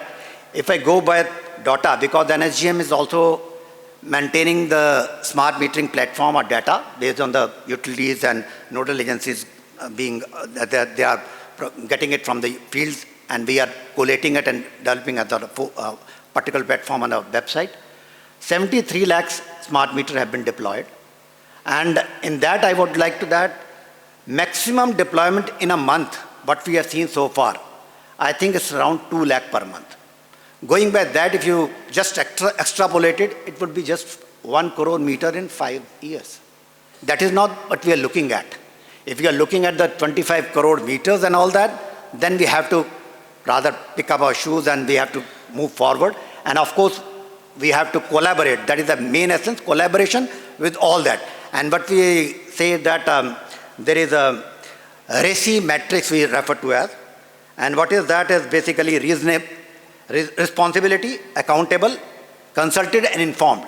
That matrix, everybody should be on board what work they have to do. And that has to be started from beginning, just after signing the contract. So I think, and on top of it, I think good team and training and capacity building, that is the essence of that. PFC is specially focusing. Yesterday, Madam Tripta was there. NPTI is focusing. And NSGM is also conducting regular capacity building program on smart grid and smart metering. And I think starting from that, if we can pick up, I think we have a long way forward. And again, ending with this is a very good opportunity to move on. And this smart metering would be unlocking, so much value unlocking would be there that everybody would be in a win-win situation. Not only the AMIP, but the utility as well as the consumer. The brilliant Sandeep, over to you. Try to finish in 5 minutes. Thank you for giving us this opportunity and patience. Thank you. Thank you, Atul. We have 2 more speakers from. Thank you, sir. Can I have the slides, please?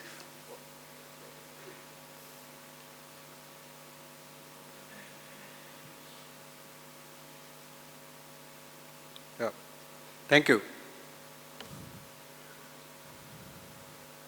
So, good morning, everyone. My name is Sandeep Sinha. I represent a company called Trillion Networks. I am heading the sales for India now. So, just to give you a brief, next slide, please. Next, keep moving. Yeah. So, Trillion is around 30 years old company. We are into RF network infrastructure space. And we are providing the entire RF mesh technology solution for advanced metering infrastructure. We are a customer base of around 200, 200 customers across the globe, and been there in practically all part of the globe. So if you see geographically, we are present everywhere. We are also in India, and we have been present here for 5-7 years, nearly 5 years now. Have an order for a deployment of around 4 million meters HES. Out of that, around 2 million are already deployed in UP and Haryana, and progressing forward to deploy more solutions across the country. So give you a kind of a flavor what we do. If you see the things marked in green, that's the area where we are. The NIC card for the meters, the infrastructure in the field for carrying the data from the mesh network to the head-end system, that is backhaul. The head-end system by itself, what we don't have is the NIC card for cellular and the infrastructure, which anyway is provided by the cellular companies. So we are there in the entire space. This has already been spoken, around 79 million meters already ordered till now, and around 7 odd million meters have already been deployed across different states. The leading of the pack is Bihar, UP, MP. These states are leading in this. And I'll just talk about the challenges, though all the points which I have listed, putting all my thoughts, have been all deliberated, but still at the cost of even repeating, I'll try to reiterate that. Yes, one of the major challenge what we foresee for AMI rollout of this massive volume is capacity. Capacity in terms of the competencies, the manpower, and the meter, meter, I'll say not only meter, the product, all the product that has to go into deploying. Obviously, meter is one of the major one, if you take the physical stuff. Then another point is the communication network reliability and resilience. Communication, of the 3 building block, meter already I just spoke, which is one of the building blocks. Second building block is communication, because the entire concept of AMI is based on communication, how well and how robustly you are able to communicate, meet your requirement of data collections. So the resilience and reliability of network is again important, and this is the challenge. You need to have a right technology should be there. High bandwidth is required because the kind of activities are required to be done. So you require a very high bandwidth, and public network meeting the SLA is needed. Then cloud is one another part. You should have a scalable cloud infrastructure, and application platform also should be scalable, and provide hyperscale environment to offer the application as a service. And then it was also mentioned by previous speakers that a lot of data is coming, a lot of data are collected, and Anil sir also spoke about the volume of data which is surpassing in practically all the data which is being collected in India as of now. So how well we are using those data and what effective uses are there being put for other than just billing what we are looking for. So that's also very important area where we should focus on. Standardization of communication module, just Atul Bali sir said that communication module standardization, just like so that you can do a plug and play of that, is also very critical. And all the applications also should be standard and open, so that there is no dependency on any one supplier, and it is a kind of a working on an open platform. Just quickly touching about the reference, as I mentioned, we have 2 references of head-end system solution deployment in India, which is jointly, which is done by ESL. Our customer is actually L&T, so we deliver through them, and they are being deployed in UP and Haryana.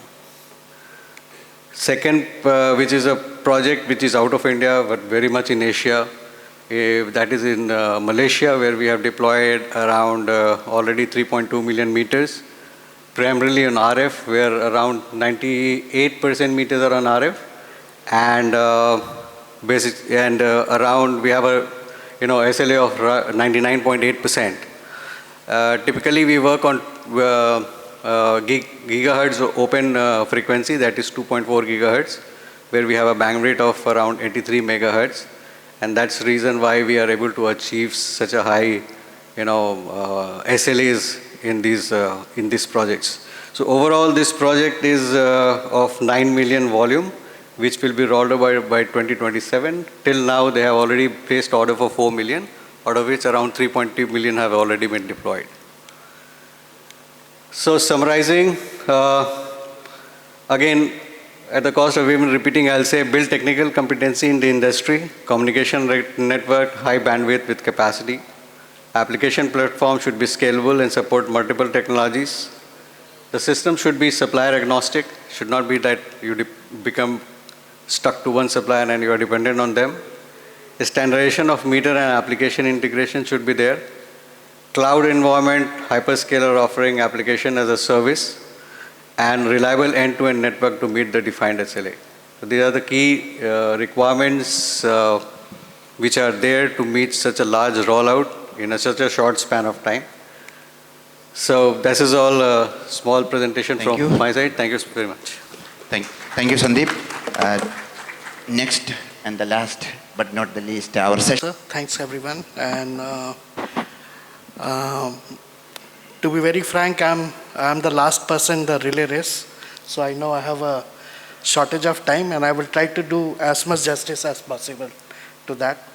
And I would compliment the initiative taken by REC in terms of the RDSS process, the RDSS standard bidding document, which very clearly lays all aspects, and even the empanelment which was done, which very clearly communicates as to what has to be done or what has to be achieved at the field level. So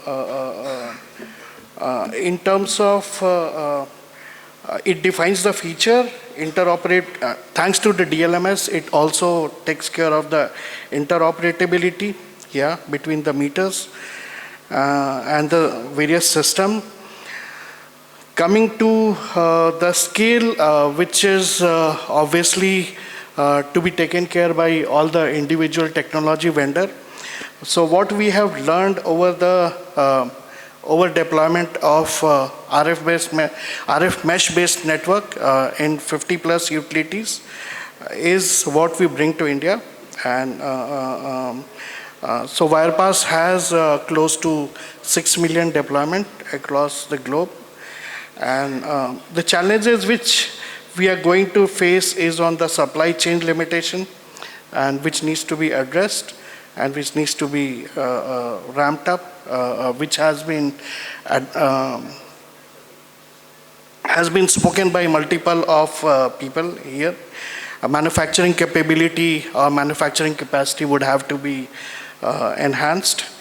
And when we are doing the manufacturing capacity, we have to ensure that the quality issues are taken care of, because while we are doing very fast manufacturing, quality also has to be good, because this has to be, these products have to sustain for a minimum of 8 to 10 years.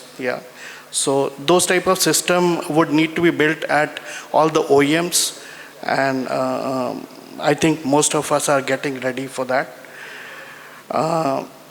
In terms of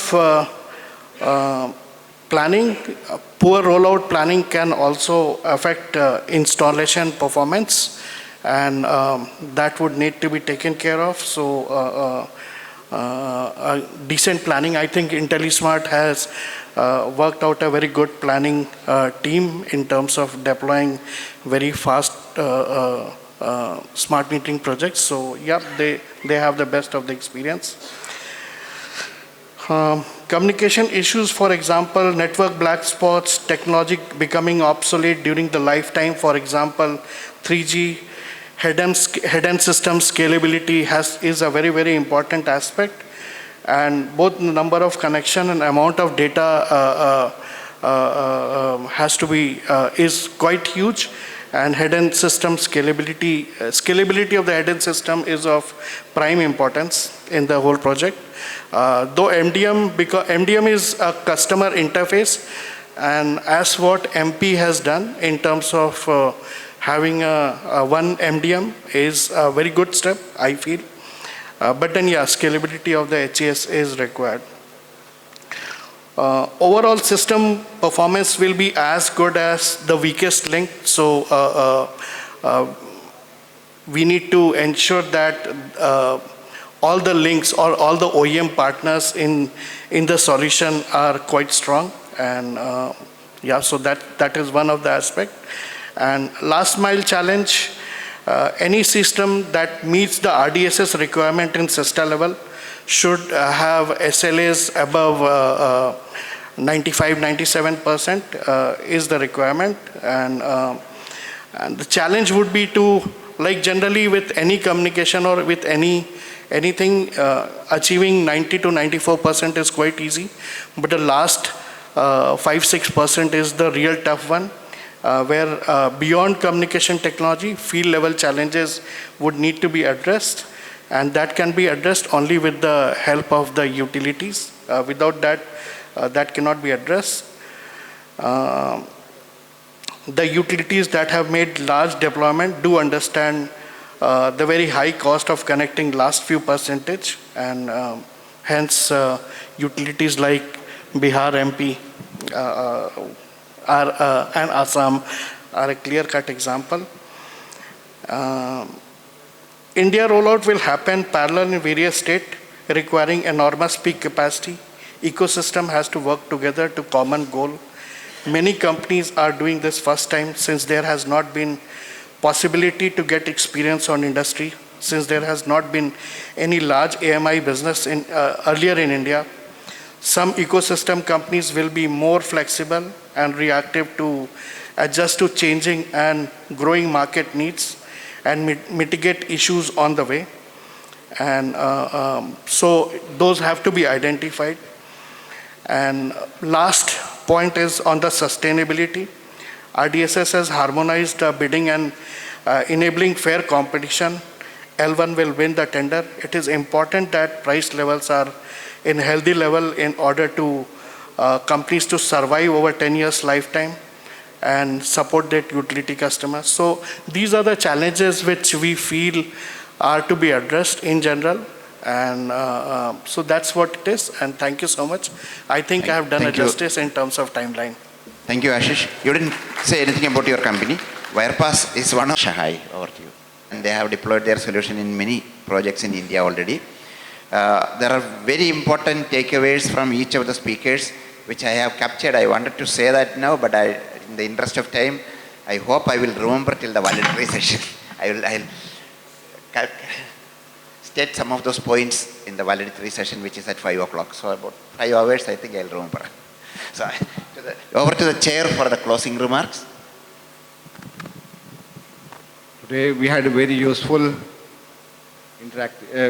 useful session, and particularly the address by the state utilities, particularly from Mr. Sanjay Dubey and Ashish Goyal, had given a real insight, and all the panelists, Mr. Saurav Saha from PFC, Anil Rawal from IntelliSmart, Mr. Sandeep, and Ashish Saha and Mr. Atul Bali, they have raised very valid issues which we need to address, and we hope that the issues which have been thrown in today's session will be able to address in a harmonious way.